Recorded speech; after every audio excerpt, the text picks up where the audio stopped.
Voi avete chiesto una rateizzazione che in un primo momento vi era stata concessa. Sì, sì, sì. Abbiamo pagato la prima del 25 novembre, fatto il fax e tutto.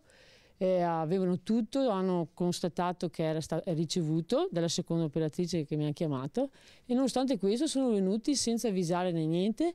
Per caso la suocera si è accorta che stavano chiudendo e se no ci trovavamo senza gas e senza nessun preavviso né niente.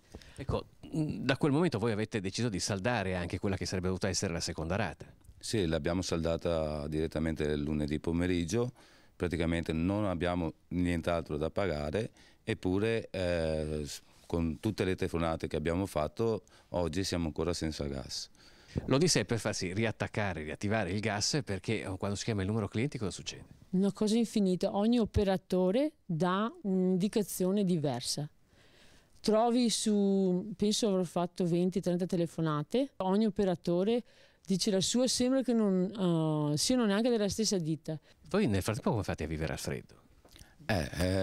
Andiamo dai suoceri di mia moglie e abitiamo là praticamente. Abbiamo fatto un accampamento e da là non ci muoviamo perché